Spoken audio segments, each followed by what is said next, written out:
Olá, vamos sentando, quem está ainda no café. Estamos encerrando já o dia de hoje, é um prazer para mim estar aqui com vocês. Eu sou Roberta Codinhoto, sou executiva jurídica de compliance, então para mim hoje ter a oportunidade de escutar todos esses colegas, nossos representantes do Poder Judiciário falando sobre as tendências do compliance foi um aprendizado muito rico. E tenho a honra de encerrar o dia de hoje apresentando Roberto Mangabeira Unger. Eu pedi 2 ou 3 vezes que ele me autorizasse a apresentá-lo de outra forma, mas o professor pediu que fosse apresentado dessa forma. Para mim é um prazer estar aqui ao lado dele e apresentá-lo para o encerramento do dia de hoje. Professor, por favor, a palavra é sua.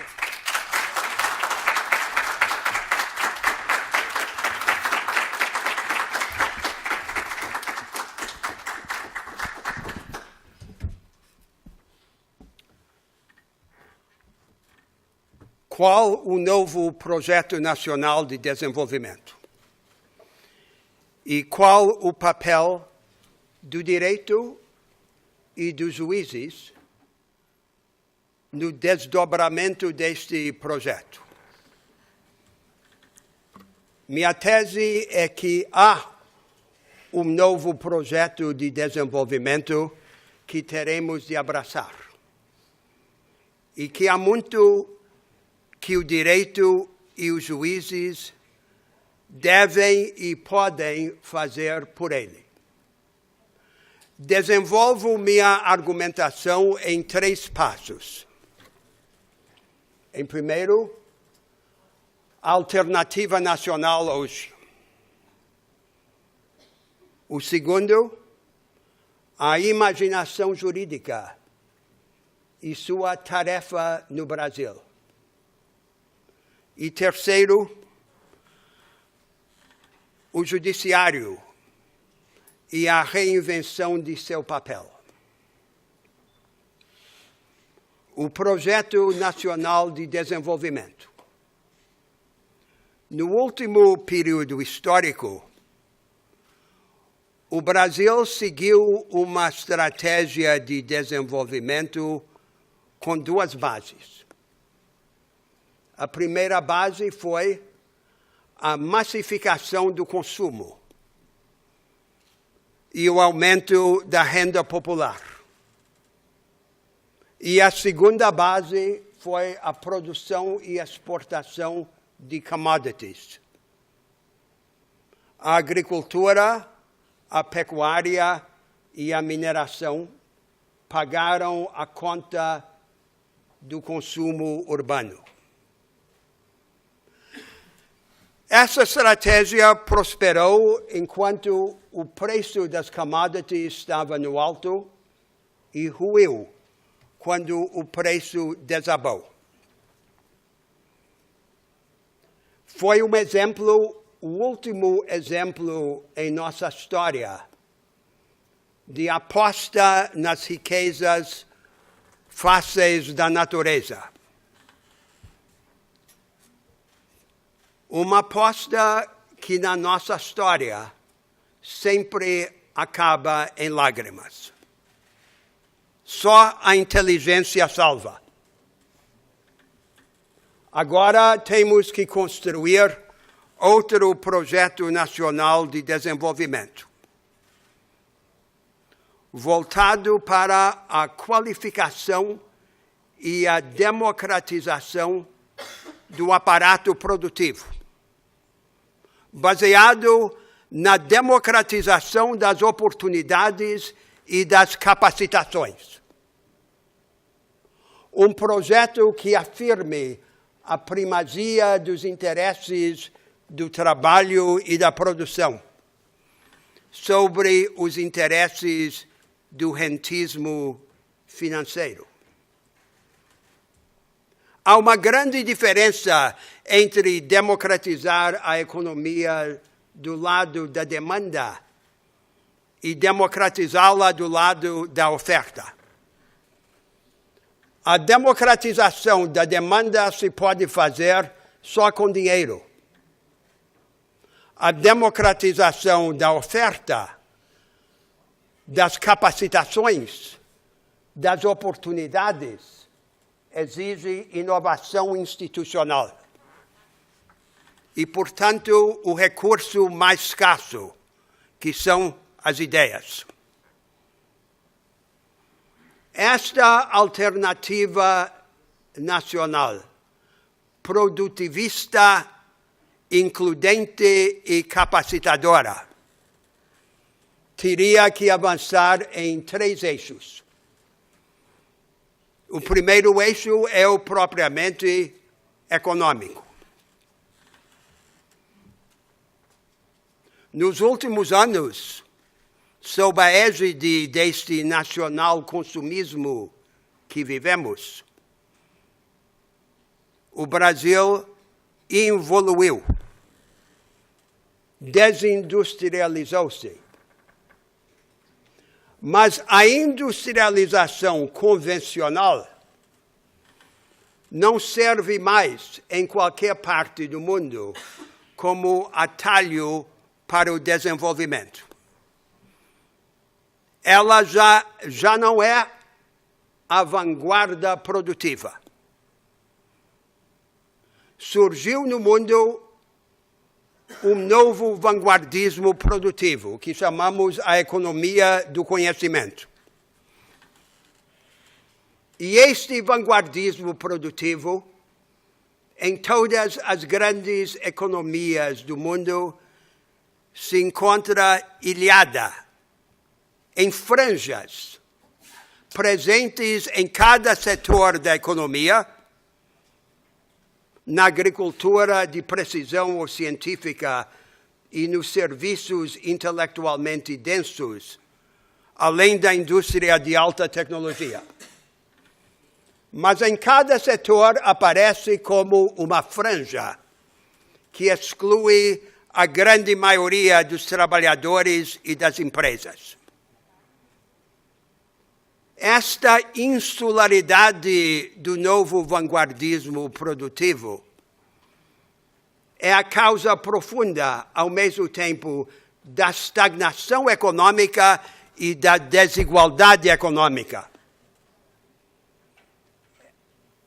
Ela cava um fosso cada vez mais profundo entre as vanguardas e as retaguardas produtivas. E arrisca esterilizar o potencial desenvolvimentista deste vanguardismo. Há, portanto, um dilema que cada vez mais está no centro dos debates a respeito do desenvolvimento no mundo. A velha industrialização já não mais serve como atalho ao crescimento, mas a alternativa, que seria uma forma includente da economia do conhecimento, parece inacessível. Inacessível porque ela não existe nem mesmo nas economias mais adiantadas, com as populações mais preparadas. Como pode existir num país como o nosso? É este o dilema que teremos de resolver.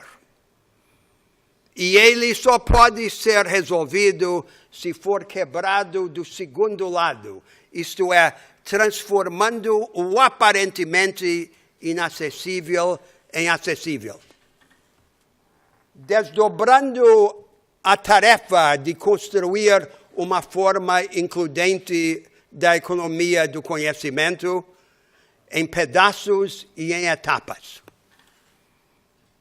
Estas etapas avançam rumo a uma reconstrução da economia de mercado.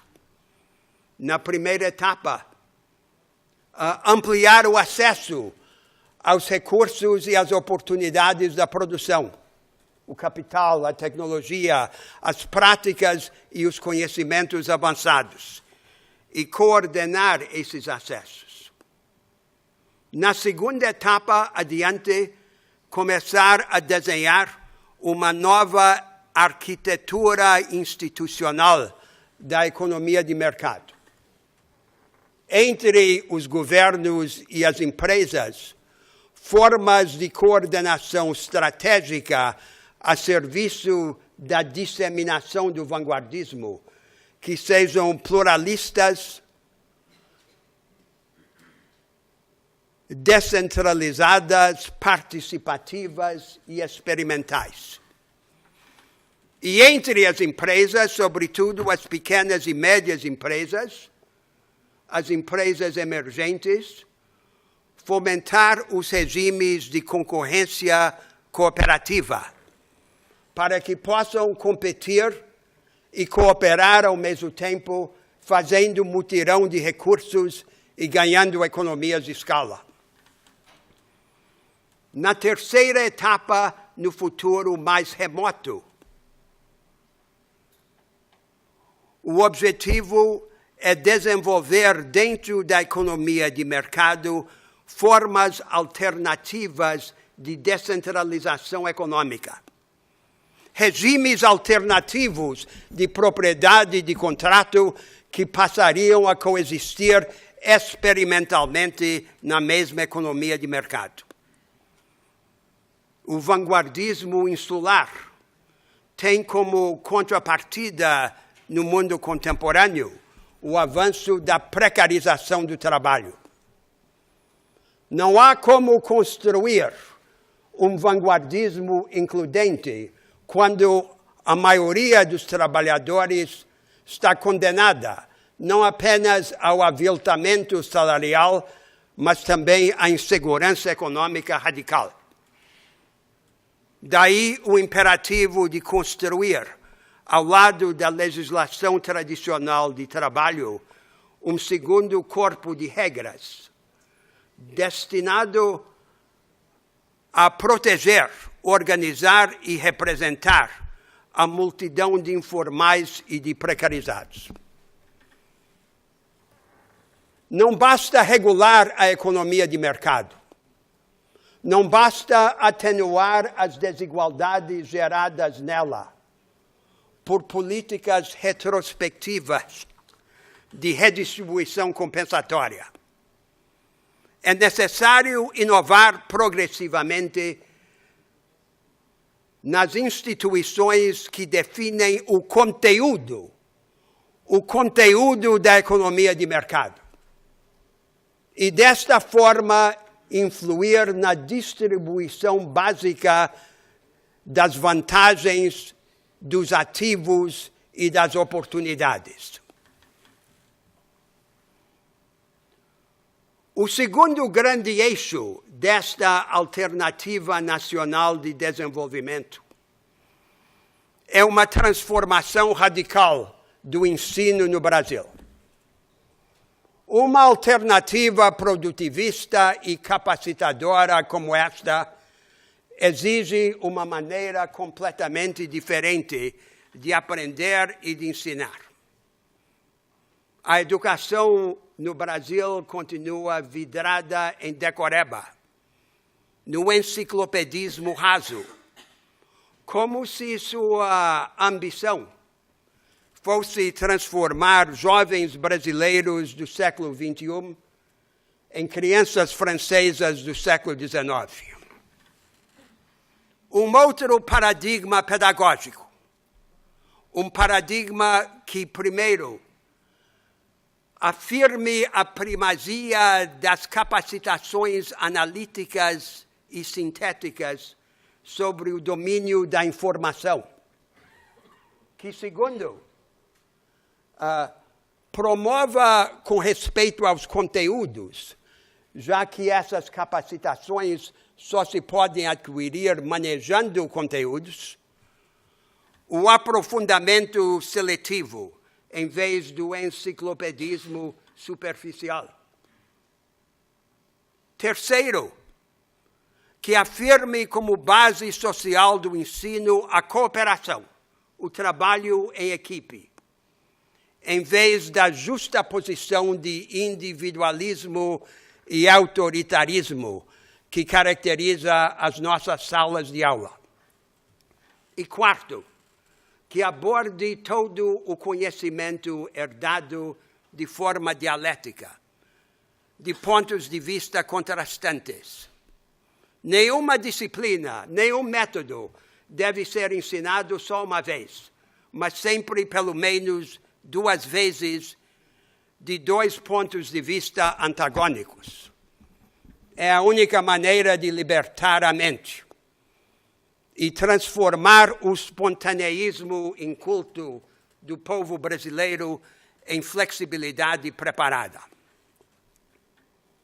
A base institucional e prática desta revolução pedagógica exige, num país como o nosso, grande, desigual e federativo, a reconciliação da gestão local das escolas pelos estados e os municípios, com padrões nacionais de investimento e de qualidade.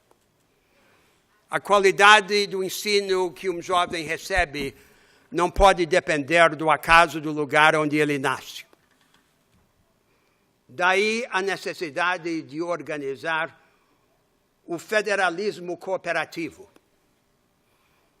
E por meio de órgãos colegiados dos 3 níveis da federação, vir em socorro das redes escolares locais defeituosas, se necessário assumi-las, entregá-las a gestores independentes, consertá-las e devolvê-las consertadas. É claro que esta alternativa institucional exige também o engajamento da sociedade civil independente, de forma cooperativa. Não é a privatização dos serviços públicos a favor de empresas com objetivo de lucro. O Estado provê o mínimo universal, mas, ao mesmo tempo, o Estado engaja, prepara, financia, monitora a sociedade civil independente para que ela, de forma cooperativa, por exemplo, por meio das organizações sociais, participe da qualificação competitiva e experimental dos serviços públicos. É a única maneira de cumprir esta transformação. O Estado, por si só, não pode cumpri-la. O terceiro eixo desta alternativa nacional é o aprofundamento da democracia brasileira. Todas as democracias que existem no mundo são democracias fracas. Todas elas perpetuam o governo dos vivos pelos mortos. E todas elas fazem a transformação depender das crises.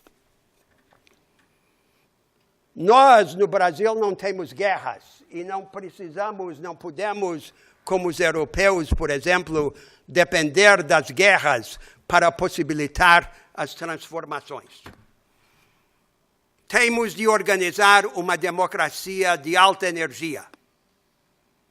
Uma democracia de alta energia passa por 3 conjuntos de inovações institucionais.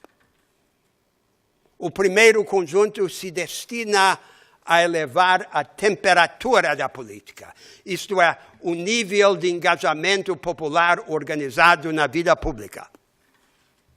Não podemos escolher entre uma política institucional e fria e uma política calorosa, porém anti- ou extra-institucional. Precisamos de uma política que seja, ao mesmo tempo, quente e institucional. Por inovação nos regimes eleitorais, no financiamento da atividade política e no acesso amplo aos meios de comunicação em massa, em favor não só dos partidos políticos, mas também dos movimentos sociais organizados. O segundo conjunto de inovações se destina a acelerar o passo da política. Nós copiamos o presidencialismo americano. que tem uma grande vantagem num país como o nosso. Permitir uma marcha direta ao centro do poder e facultar um potencial plebiscitário. Mas também tem uma grande desvantagem, que ele foi desenhado pelos seus autores para inibir a transformação da sociedade pela política, perpetuando deliberadamente os impasses. E confundindo o princípio liberal da fragmentação do poder com o princípio conservador da desaceleração da política. Reafirmar o princípio liberal e repudiar o princípio conservador, dotando o regime presidencialista de mecanismos para resolver prontamente os impasses, por exemplo, por eleições antecipadas. E dessa forma acelerar o passo da política. O terceiro conjunto de inovações institucionais tem a ver com a reinvenção do federalismo brasileiro. O federalismo existe para experimentar. Não há uma relação inversa simples entre iniciativa central forte e divergência na periferia. Pode haver iniciativa central forte e, ao mesmo tempo, dentro da federação, oportunidade para divergir e criar contramodelos do futuro nacional. É esta dialética entre o centralismo e a divergência que transforma o federalismo numa máquina de experimentos a serviço da transformação do país. Sustento que a base social para esta alternativa que acabo de esboçar já existe. Ela é o que podemos genericamente chamar os emergentes, o ator social mais importante no Brasil. Em cima, uma pequena burguesia empreendedora e mestiça, que abraça uma cultura de autoajuda e iniciativa. Atrás dela, milhões de trabalhadores ainda pobres, que chamamos os batalhadores, que já assimilaram essa cultura. E atrás deles, os batalhadores, a massa pobre, com os olhos voltados para essa vanguarda de emergentes. Hoje, a Revolução Brasileira é o Estado prover os instrumentos materiais e jurídicos para permitir à maioria seguir o caminho da vanguarda de emergentes. Não é esta a preocupação característica do discurso político no Brasil. Temos muitos partidos, mas temos basicamente só um discurso. É o discurso de uma espécie de Suécia tropical. É o discurso do social. Todo mundo fingindo ser social-democrata ou social-liberal. O que é o social? O social é o açúcar, com que se pretende dourar a pílula do modelo econômico. O povo brasileiro quer mais do que açúcar. O povo brasileiro prefere empoderamento à cooptação. Esta alternativa que acabo de descrever e advogar passa toda ela, em todas as suas partes, por inovações institucionais. E com isso chego ao segundo passo da minha argumentação. A tarefa do pensamento jurídico.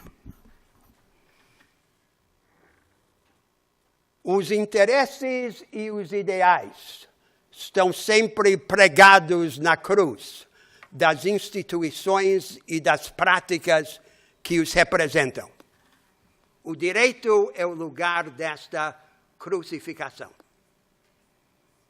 Nós precisamos de uma forma de prática jurídica e de imaginação jurídica que nos permita repensar as nossas instituições, à luz de nossos interesses ideais, e, em seguida, reinterpretar os ideais e os interesses à luz dos experimentos institucionais consumados. Não é este o caminho que seguimos.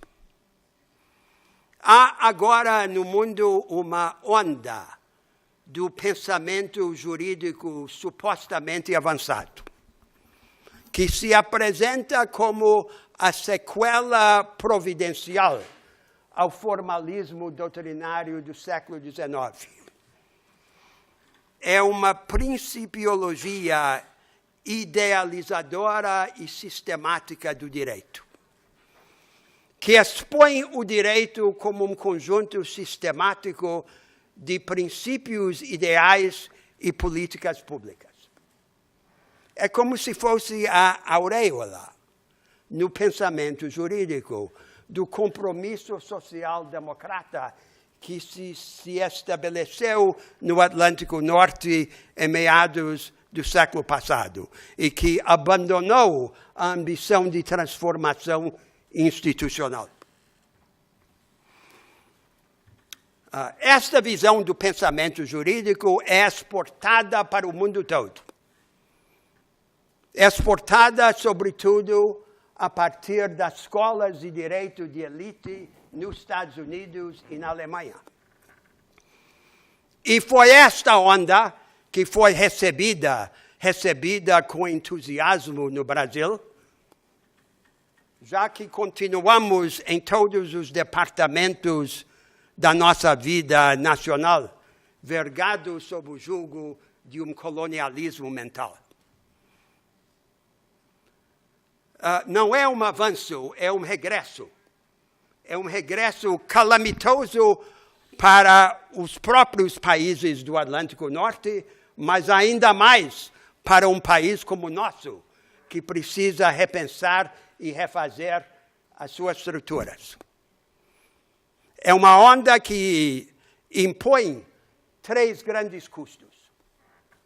O primeiro custo é a mistificação do direito, apresentado falsamente como um sistema, quando, na realidade, toda parte do direito tem soluções dominantes e um conjunto de anomalias e contradições, de vestígios, que podem ser o ponto de partida de profecias e alternativas. Este é o direito real. O segundo custo é que é um convite para a usurpação de poder, do poder democrático, pelos juristas que fingem interpretar o direito e que supostamente o melhoram. E assim expropriam poder legislativo para eles, exercido em nome desta idealização mentirosa. O terceiro e o mais grave custo desta idealização sistemática do direito é inibir, paralisar a dialética vital entre a reconstrução das instituições e a reconstrução dos interesses e dos ideais. É como se fosse um narcótico, um soporífero. Aqui temos de escapar. E qual é a alternativa? A alternativa é entender que o pensamento jurídico tem 2 vocações distintas. Uma vocação menor, a ser perseguida no ambiente jurisdicional, e uma vocação maior, que se manifesta na vida cívica da nação.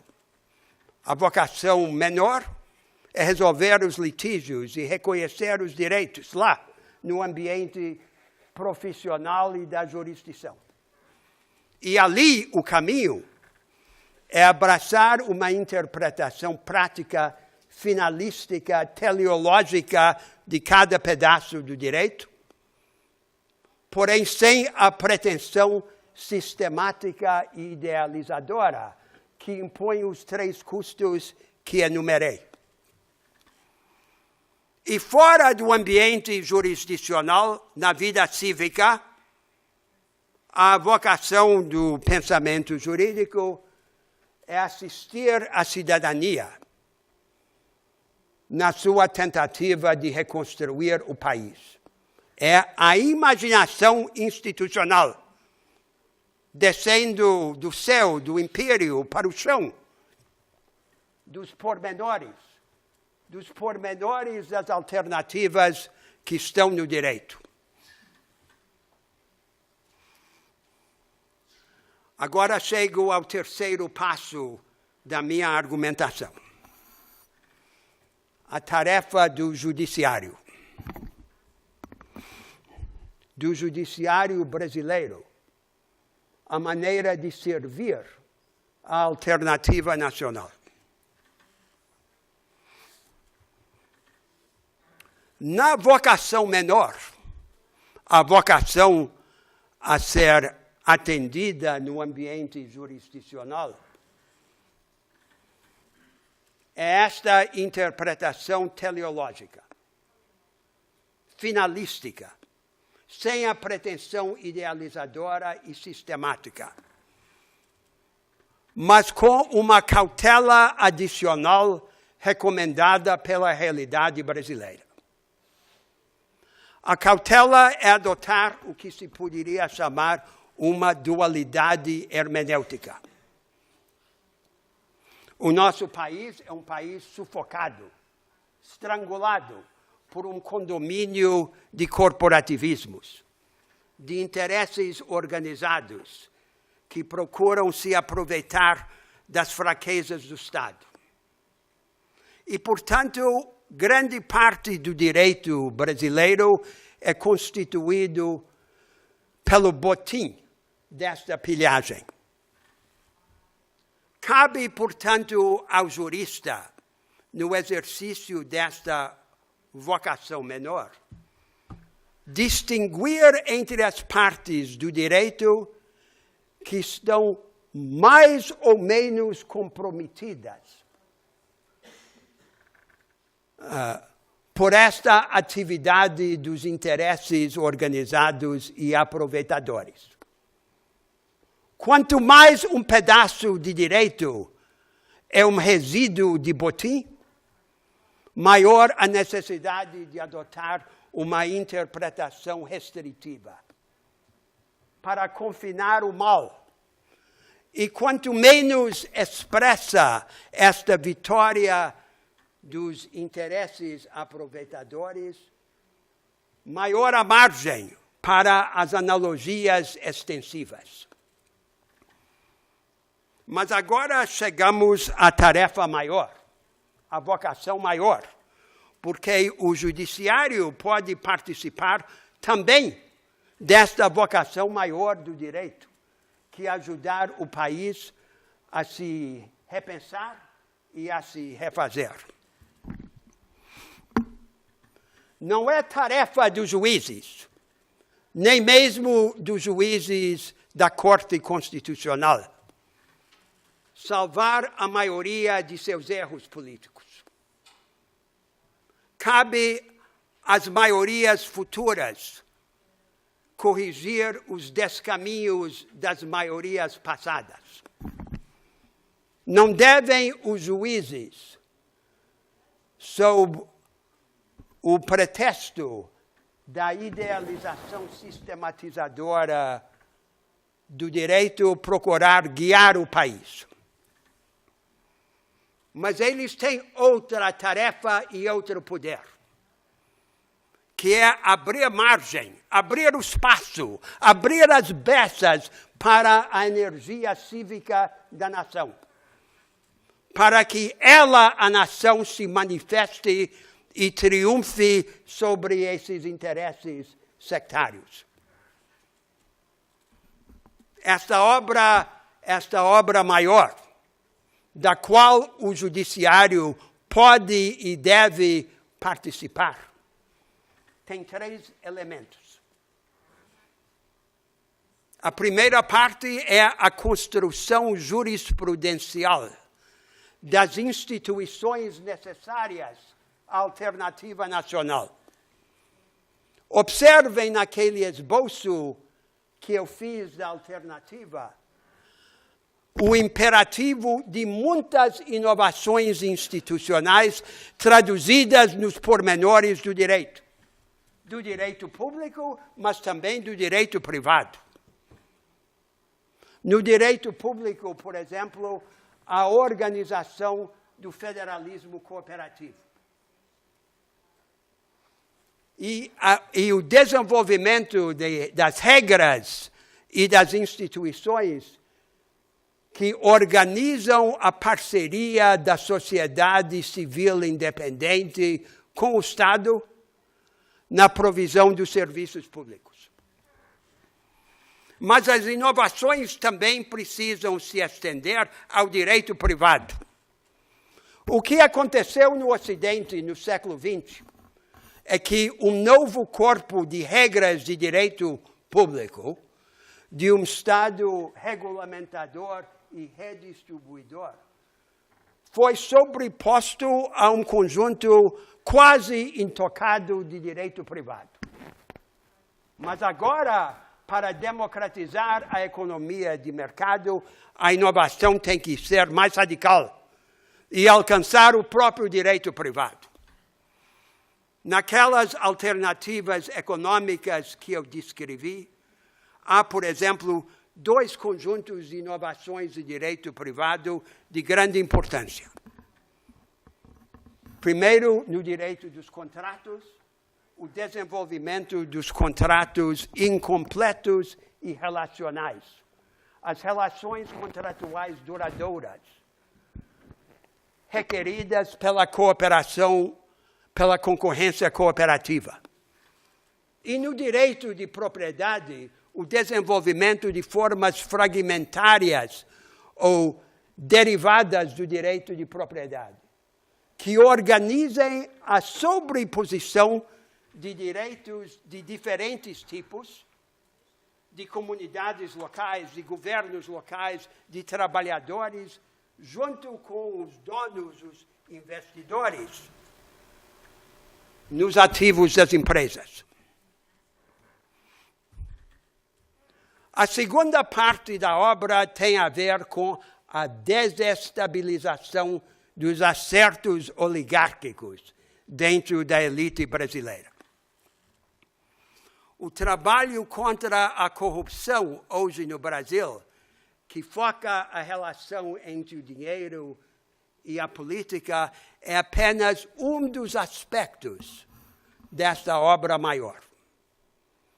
Neste aspecto, teria que ser complementada essa luta contra a corrupção por medidas e regras que afastassem os empresários incriminados do bloco de controle das empresas, mas preservassem, em benefício do país, o acervo produtivo. Mas teria que ser essa desestabilização dos acertos oligárquicos generalizada para todos os aspectos da vida brasileira. A terceira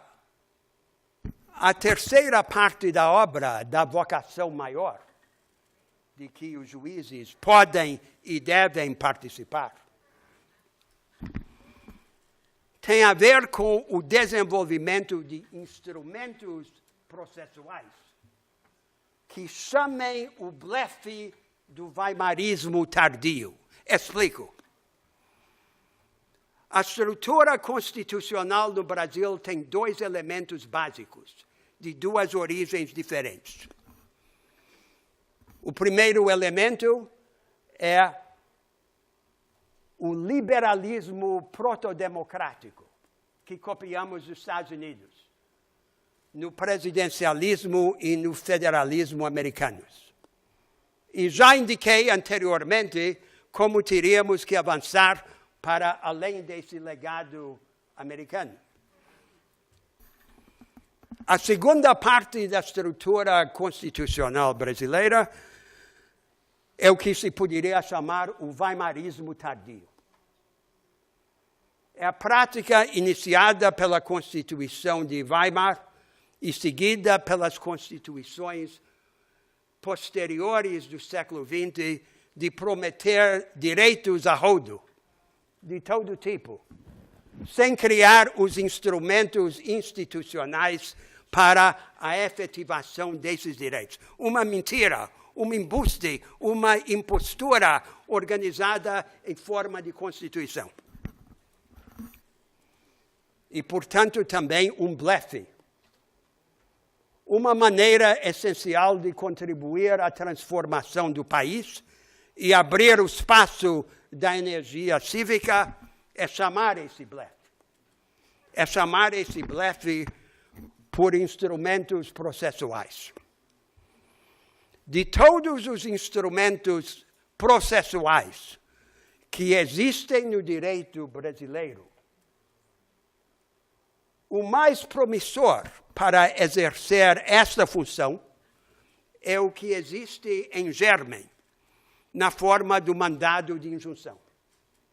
O mandado de injunção, um instrumento quase natimorto do direito brasileiro. Já confinado pela própria Constituição de 88, que o adotou. Depois reduzido ainda mais pela jurisprudência do Supremo Tribunal. E, por fim, apequenada no grau extremo pela Lei 30.300 de 2016.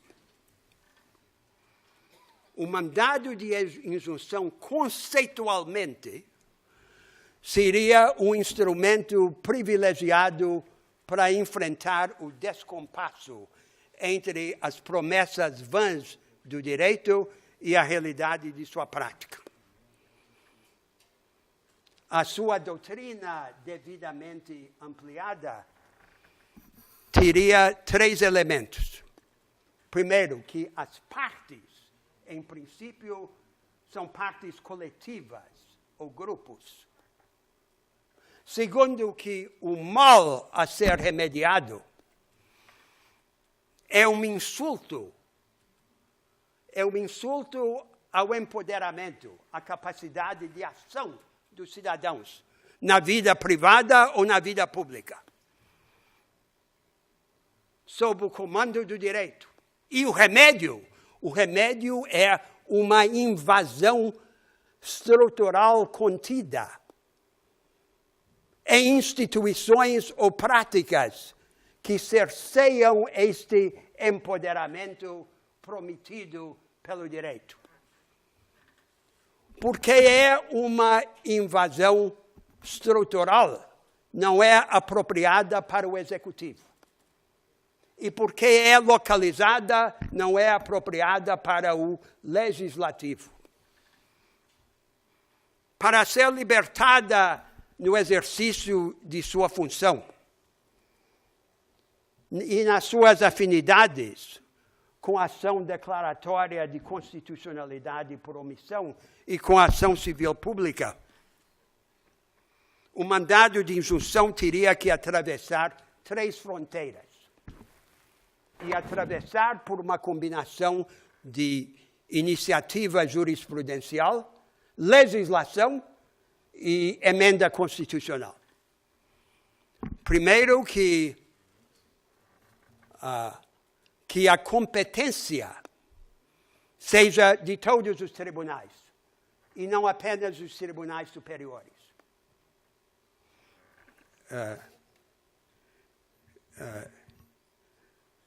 Segundo, que os direitos em nome dos quais se atua no mandado de injunção sejam todos os direitos que afetam o empoderamento, a capacidade de agir, e não apenas as liberdades e direitos constitucionais. E terceiro, que o judiciário não se limitaria a se reportar a outro poder para fazer o trabalho, mas quando necessário, fizesse o trabalho por ele mesmo, inclusive com a faculdade de sequestrar recursos orçamentários. E dessa forma, de maneira dramática e decisiva, chamar o blefe do weimarismo tardio. Por si só não resolve qualquer problema, mas cria uma série de desequilíbrios, de confrontos, de revelações que permitem ao país descobrir-se a si mesmo. Concluí a minha argumentação.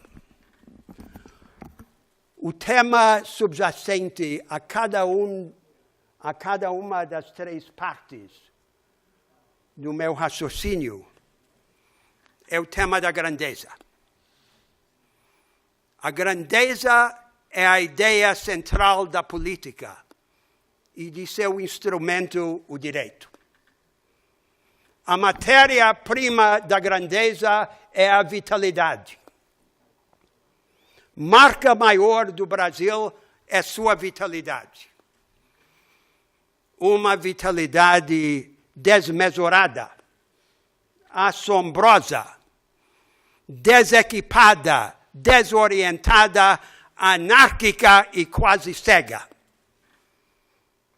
Nossa tragédia histórica tem sido negar a maior parte de nossos concidadãos meios para transformar esta vitalidade em ação fecunda.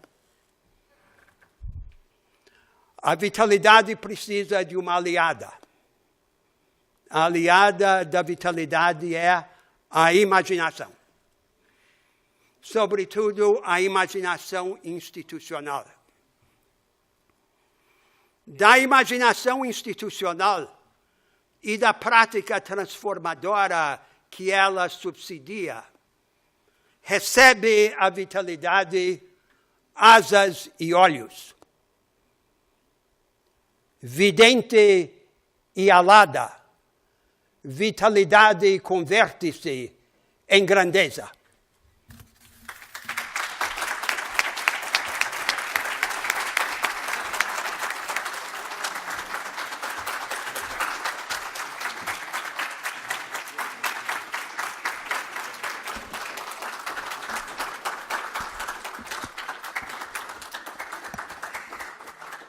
O que falar depois dessa aula brilhante do professor? Eu acredito que é um convite muito grande para a gente refletir em uma transformação, né? Não só uma transformação da sociedade, não só uma transformação política de tudo que nós vivemos. E eu me sinto muito honrada de encerrar com esse painel do professor Mangabeira, porque justamente, né, eu estou aqui hoje como cofundadora do Jurídico Sem Gravata, e é justamente isso que nós pregamos na advocacia. É essa transformação do nosso papel no judiciário, é a nossa transformação como profissionais do direito, né? Então, é esse convite também, que eu acredito que depois das palavras ilustres do professor, eu faço a vocês, e com isso nós encerramos o painel de hoje. Eu vou entregar o certificado ao professor pela participação. Muito obrigada.